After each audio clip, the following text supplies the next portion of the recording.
नमस्कार दोस्तों, एजुकेशन 24 में आपका स्वागत है। दोस्तों आज का वीडियो बहुत ही खास होने वाला है क्योंकि आज के इस वीडियो में हम लोग जानेंगे कि बीए परीक्षा में जो कॉपी चेक करने वाले एग्जामिनर होते हैं, यानी कि जो एग्जाम की कॉपी चेक करते हैं, वो हमारी कॉपी के अंदर क्या चेक करते हैं और क्या चेक करने के बाद नंबर देते हैं। आज के इस वीडियो में हम लोग डिटेल में जानेंगे, तो आप इस वीडियो को पूरा अंत तक जरूर देखिएगा क्योंकि इस वीडियो से आपको बहुत कुछ सीखने को मिलेगा जो आपके बीए एग्जाम में काम करेगा। तो आइए बिना किसी देरी के हम लोग शुरू करते हैं और जानते हैं कि जो एग्जामिनर होते हैं वो हमारी कॉपी के अंदर क्या चेक करते हैं। दोस्तों सबसे पहले बात किया जाए जो कॉपी चेक करने वाले एग्जामिनर होते हैं वो हमारे एग्जाम की कॉपी के अंदर क्या चेक करते हैं। तो एग्जामिनर दोस्तों आपकी कॉपी के अंदर सबसे पहले चेक करते हैं प्रश्न के अनुसार उत्तर, यानी कि आपने जो भी उत्तर लिखा है आपने प्रश्न के अनुसार उत्तर लिखा है कि नहीं लिखा है। यहाँ पे दोस्तों बहुत सारे स्टूडेंट क्या करते हैं कि एग्जाम के अंदर जो प्रश्न उनसे पूछा जाता है अगर उनको उस प्रश्न का उत्तर पता नहीं होता है तो क्या करते हैं कि उस प्रश्न के जगह पे किसी दूसरे प्रश्न का उत्तर उठा के वहाँ पे लिख देते हैं। या फिर बहुत सारे स्टूडेंट क्या करते हैं कि वहाँ पे अगर उनको किसी प्रश्न का उत्तर पता नहीं होता है तो क्या करते हैं कि उसके जगह पे पूरा प्रश्न उतार देते हैं।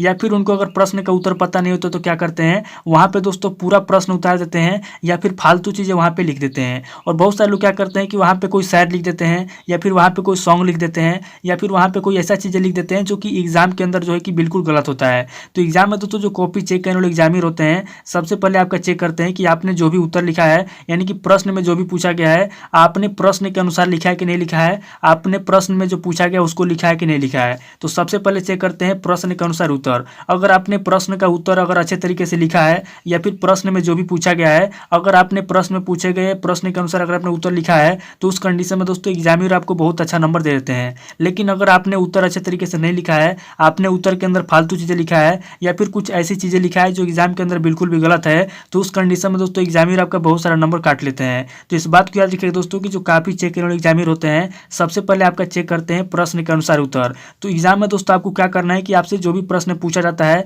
आपको एग्जाम में किसी भी प्रश्न का उत्तर प्रश्न के अनुसार ही लिखना है। प्रश्न में जो भी पूछा जाता है उसी के अनुसार लिखना है। अगर आपको किसी क्वेश्चन का सटीक उत्तर पता नहीं है तो उस कंडीशन में या तो आप उस क्वेश्चन के आंसर बना बना के लिख दीजिए या फिर उस प्रश्न से मिलता जुलता कुछ भी लिख दीजिए, लेकिन वहां पे दोस्तों आपको फालतू चीजें नहीं लिखना है। अब दोस्तों दूसरी चीज बात की जाए कि एग्जामिनर जो है दूसरा चीज क्या चेक करते हैं, तो यहाँ पे दोस्तों दूसरा चीज चेक करते हैं आपका हेडिंग, यानी कि जिस तरीके से आपका प्रश्न के अनुसार उत्तर चेक किया जाता है उसी तरीके से दोस्तों दूसरे नंबर पे चेक किया जाता है आपका हेडिंग, यानी कि आपने जो भी हेडिंग लिखा है आपका हेडिंग जो है कि प्रश्न के अनुसार है कि नहीं है, यानी कि आपका जो हेडिंग है आपने प्रश्न के अनुसार हेडिंग लिखा है कि नहीं लिखा है। जिस तरीके से आपका प्रश्न के अनुसार उत्तर चेक किया जाता है उसी तरीके से आपका हेडिंग भी चेक किया जाता है। अब दोस्तों आपको पता होगा कि एग्जाम के अंदर 3 तरीके के प्रश्न आते हैं। एक होता है अति लघु उत्तरीय प्रश्न, दूसरा होता है लघु उत्तरीय प्रश्न और तीसरा होता है दीर्घ उत्तरीय प्रश्न। अब दोस्तों यहाँ पे एग्जामिनर क्या करते हैं कि एग्जामिनर देख लेते हैं कि जो हेडिंग होता है एग्जाम में दोस्तों बहुत सारे लोग क्या करते हैं कि जो लॉन्ग क्वेश्चन होता है, यहाँ पे दोस्तों ध्यान से समझ लीजिए, एग्जाम में दोस्तों जो लॉन्ग क्वेश्चन होता है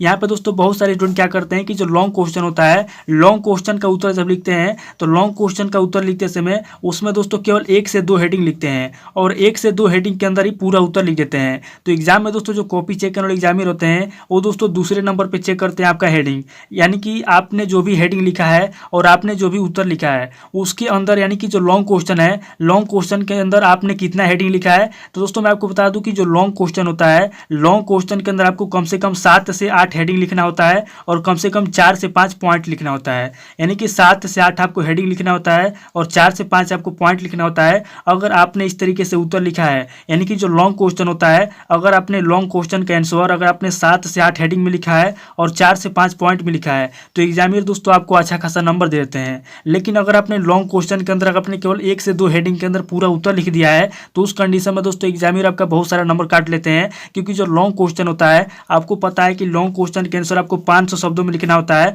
और ये दोस्तों जो 500 शब्द होता है अगर आपने 500 शब्दों का उत्तर केवल 1 से 2 हेडिंग में लिखेंगे तो उस कंडीशन में दोस्तों एग्जामिनर आपको बिल्कुल भी नंबर नहीं देंगे। तो एग्जाम में दोस्तों जो कॉपी चेक करने वाले एग्जामिनर होते हैं दूसरे नंबर पर चेक करते हैं आपका हेडिंग, यानी कि आपने जो लॉन्ग क्वेश्चन होता है जो शॉर्ट क्वेश्चन होता है उसके अंदर आपने किस तरीके से हेडिंग लिखा है, कितना हेडिंग लिखा है, कितना पॉइंट लिखा है, यहाँ पर दोस्तों दूसरे नंबर पर आपका हेडिंग चेक किया जाता है। अब दोस्तों हेडिंग चेक करने के बाद क्या चेक करते हैं, तीसरे नंबर पे चेक होता है आपका लिखावट। दोस्तों एग्जाम के अंदर जो लिखावट होता है बहुत इंपॉर्टेंट होता है। अगर आपकी राइटिंग अच्छी है, अगर आपने सभी प्रश्नों का उत्तर अच्छे तरीके से लिखा है तो एग्जाम में दोस्तों जो कॉपी चेक करने वाले एग्जामिनर होते हैं आपको दोस्तों अच्छा खासा नंबर देते हैं। लेकिन दोस्तों एग्जाम के अंदर अगर आपकी लिखावट खराब है या फिर आपने कॉपी लिखने के चक्कर में, एग्जाम में दोस्तों बहुत सारे स्टूडेंट क्या करते हैं कि कॉपी भरने के चक्कर में या फिर सभी प्रश्नों को लिखने के चक्कर में या फिर सभी प्रश्नों का उत्तर देने के चक्कर में क्या करते हैं कि एग्जाम में क्या करते हैं कि मान लीजिए कि अगर उनको 30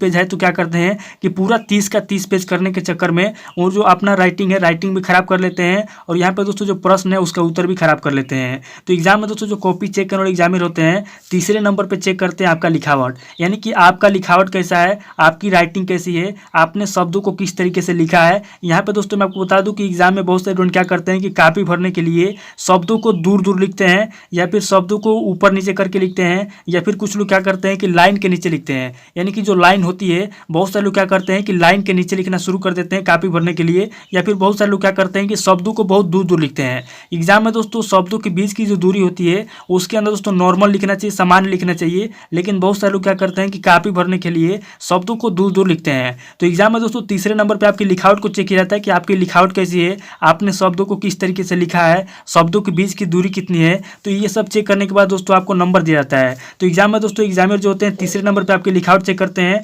अगर आपकी लिखावट अच्छी है तो आपको अच्छा खासा नंबर दे देते हैं, और अगर आपकी लिखावट बेकार है तो आपको दोस्तों नंबर नहीं देते हैं। अब दोस्तों लिखावट चेक करने के बाद क्या करते हैं, यहाँ पे दोस्तों चौथे नंबर पे आपका चेक किया जाता है कि आपने जो भी प्रश्न पूछा गया था आपसे, आपने उन प्रश्नों का उत्तर कितने पेज में लिखा है। दोस्तों आपको पता होगा कि एग्जाम के अंदर दो तरह के जो क्वेश्चन आते हैं लिखित जो होते हैं, उसमें दोस्तों एक होता है शॉर्ट क्वेश्चन और एक होता है दोस्तों लॉन्ग क्वेश्चन। तो जो लॉन्ग क्वेश्चन होता है उसका आंसर आपको पता है कि इसका आंसर आपको 500 शब्दों में लिखना होता है, और जो शॉर्ट क्वेश्चन होता है शॉर्ट क्वेश्चन के आंसर आपको 200 शब्दों से लेकर के 300 शब्दों में लिखना होता है। अब दोस्तों यहाँ पे जो लॉन्ग क्वेश्चन होता है, अगर आपने लॉन्ग क्वेश्चन के आंसर केवल 2 पेज में लिखा है तो उस कंडीशन में दोस्तों आपका नंबर काटा जाता है, क्योंकि दोस्तों जो लॉन्ग क्वेश्चन होता है जो 500 शब्दों में जिसका उत्तर लिखना होता है, अगर 500 शब्दों का उत्तर अगर आप केवल 1 से 2 पेज में लिखेंगे तो उस कंडीशन में दोस्तों आपका 500 शब्द पूरा नहीं होगा, और जब 500 शब्द पूरा नहीं होगा तो उस कंडीशन में दोस्तों एग्जामिनर आपको नंबर नहीं देंगे। तो यहाँ पे दोस्तों चौथे नंबर पे जो एग्जामिनर होते हैं चौथे नंबर पे चेक करते हैं कि आपने प्रश्नों का उत्तर कितने पेज में लिखा है, क्योंकि जो कॉपी चेक करने वाले एग्जामिनर होते हैं उनके पास इतना समय नहीं होता है कि आपके शब्दों को काउंट करेंगे, इसलिए वो लोग क्या करते हैं कि पेज को ही काउंट कर लेते हैं। यानी कि किसी भी क्वेश्चन के आंसर वो लोग देख लेते हैं कि शॉर्ट क्वेश्चन है कि लॉन्ग क्वेश्चन है। अगर मान लीजिए कि लॉन्ग क्वेश्चन है तो क्या करेंगे, लॉन्ग क्वेश्चन है तो काउंट कर लेंगे कि कितने पेज में लिखा गया है, और शॉर्ट क्वेश्चन है तो भी काउंट कर लेंगे कितने पेज में लिखा गया है। तो यहाँ पर दोस्तों आपको ध्यान देना है कि एग्जाम के अंदर जो लॉन्ग क्वेश्चन होता है, लॉन्ग क्वेश्चन के आंसर आपको कम से कम 3 पेज में और अधिक से अधिक आपको 4 पेज में लिखना है, आपको 3 पेज से कम नहीं लिखना है। अगर आप 3 पेज से कम लिखेंगे तो उस कंडीशन में दोस्तों एग्जामिनर द्वारा आपका नंबर काटा जाएगा। तो एग्जाम में दोस्तों चौथे नंबर पे चेक किया जाता है कि आपने प्रश्नों का उत्तर कितने पेज में लिखा है, और यहाँ पर दोस्तों जो शॉर्ट क्वेश्चन होता है शॉर्ट क्वेश्चन के आंसर भी आपने कितने पेज में लिखा है ये भी चेक किया जाता है, क्योंकि जो शॉर्ट क्वेश्चन होता है शॉर्ट क्वेश्चन के आंसर आपको पता है कि 200 शब्दों से लेकर के 300 शब्दों में लिखना होता है। तो यहाँ पर दोस्तों अगर आपने शॉर्ट क्वेश्चन के आंसर अगर आपने आधे पेज में लिखा है तो भी आपका नंबर कटे जाएगा। तो यहाँ पर दोस्तों जो शॉर्ट क्वेश्चन होता है इसका भी आंसर आपको कम से कम 1.5 से 2 पेज में लिखना है, और जो लॉन्ग क्वेश्चन होता है लॉन्ग क्वेश्चन के आंसर आपको 3 से 4 पेज में लिखना होता है। अगर आप इस तरीके से लिखेंगे तो आपका नंबर नहीं कटेगा, और अगर आप इस तरीके से नहीं लिखेंगे तो आपका नंबर कटेगा, क्योंकि एग्जामिनर जो होते हैं आपका पेज काउंट करते हैं, क्योंकि उनके पास समय नहीं होता है कि आपके शब्दों को काउंट करेंगे, सीधा वो लोग क्या करते हैं पेज को ही काउंट कर लेते हैं, और पेज को काउंट करने के बाद आपको नंबर देते हैं। यहाँ पे दोस्तों चौथा चीज चेक करने के बाद क्या करते हैं, लास्ट में दोस्तों चेक करते हैं कि आपने कितने प्रश्न किए हैं और कितने प्रश्न छोड़े हैं। जैसे दोस्तों मान लीजिए कि एग्जाम के अंदर आपको मान लीजिए कि 14 क्वेश्चन करने थे, और मान लीजिए कि अगर आपने 14 क्वेश्चन में से केवल आपने 10 क्वेश्चन किए हैं, तो एग्जामिनर दोस्तों क्या करते हैं कि एग्जामिनर चेक कर लेते हैं कि कितने प्रश्नों का उत्तर करने के लिए कहा गया है और आपने एग्जाम के अंदर कितने प्रश्न किए हैं। जैसे अगर 14 प्रश्न करने के लिए कहा गया है और अगर आपने 14 प्रश्न में से 10 प्रश्न किए हैं, तो उस कंडीशन में दोस्तों क्या करते हैं कि जिस भी क्वेश्चन का जितना नंबर निर्धारित होता है उन नंबरों को जोड़ करके आपको नंबर देते हैं, और बाकी उसमें से 5 या 10 नंबर काट लेते हैं। तो एग्जाम में दोस्तों 5वें नंबर पे चेक होता है आपका कि आपने कितने प्रश्न किए हैं और कितने प्रश्न छोड़े हैं। अगर आपने सभी प्रश्नों का उत्तर सही सही लिखा है, अगर आपने एग्जाम के अंदर सभी प्रश्न किए हैं, तो उस कंडीशन में दोस्तों एग्जामिनर आपको अच्छा खासा नंबर देते हैं। तो एग्जाम में दोस्तों ये 5 चीजें चेक किया जाता है, और 5 चीजें चेक करने के बाद ही एग्जामिनर आपको नंबर देते हैं। दोस्तों उम्मीद करता हूँ कि इस वीडियो से आपको बहुत कुछ सीखने को मिला होगा। अगर आपको वीडियो अच्छा लगा तो वीडियो को लाइक कीजिए, शेयर कीजिए और कमेंट करके बताइए कि आपको नेक्स्ट वीडियो किस टॉपिक के ऊपर चाहिए।